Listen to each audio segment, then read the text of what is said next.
தற்பொழுது வெளியாகியிருக்கும் அண்மை செய்தி, ஜாதி மதம் இல்லை என சான்றிதழ்கள் வழங்கும் வகையில் உரிய அரசாணை பிறப்பிக்க தமிழக அரசுக்கு ஹைகோர்ட் உத்தரவு பிறப்பித்திருக்கிறது. அண்மை செய்தியில் பார்த்து வருகிறோம். ஜாதி மதம் இல்லை என்ற சான்றிதழ் வழங்க தமிழக அரசுக்கு சென்னை உயர்நீதிமன்றம் உத்தரவு பிறப்பித்திருக்கிறது. ஜாதி மதம் இல்லை என்ற சான்றிதழ்கள் வழங்கும் வகையில் உரிய அரசாணை பிறப்பிக்க தமிழக அரசுக்கு ஹைகோர்ட் உத்தரவு பிறப்பித்திருக்கிறது. சமூக வாழ்க்கையில், அரசியலில், கல்வியில், வேலை வாய்ப்பில் ஜாதி மதம் இன்னமும் முக்கியத்துவம் பெற்றிருப்பதாகவும் நீதிமன்றம் தெரிவித்திருக்கிறது. ஜாதி மதம் இல்லை என்ற சான்றிதழ் வழங்க தமிழக அரசுக்கு நீதிமன்றம் உத்தரவு பிறப்பித்திருக்கிறது. அண்மை செய்தியில் நாம் பார்த்து வருகிறோம். ஜாதி மதம் இல்லை என்ற சான்றிதழ்கள் வழங்கும் வகையில் உரிய அரசாணை பிறப்பிக்க தமிழக அரசுக்கு ஹைகோர்ட் உத்தரவு பிறப்பித்திருக்கிறது. கூடுதல் விவரங்களோடு செய்தியாளர் சுந்தரம் இணைக்கிறார். வணக்கம் சுந்தரம், இந்த உத்தரவு குறித்தான விரிவான விவரம்.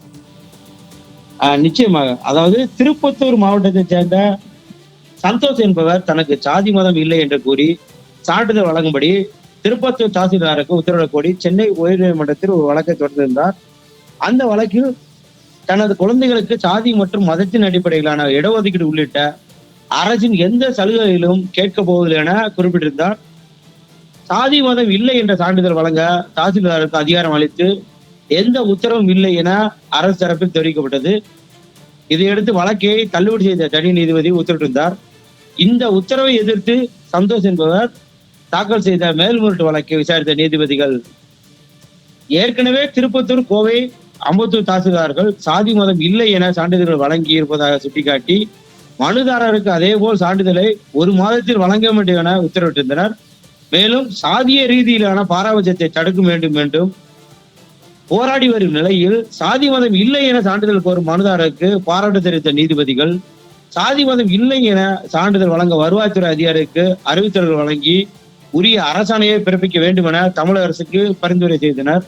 மேலும் நாட்டில் நிலவும் சாதி மத பாகுபாடுகளை சுட்டிக்காட்டிய நீதிபதிகள் அரசியல் சாசனம் சாதிய ரீதியிலான பாகுபாடுகளை தடை செய்துள்ள போதிலும் சமூக வாழ்க்கையில், அரசியலில், கல்வியில், வேலை வாய்ப்பில் சாதி மதம் இன்னமும் முக்கியத்துவம் பெற்றிருப்பதாக குறிப்பிட்டுள்ளார். சுந்தரம், இது தொடர்பான விரிவான விவரங்களோடு இணைந்தமைக்கு நன்றி.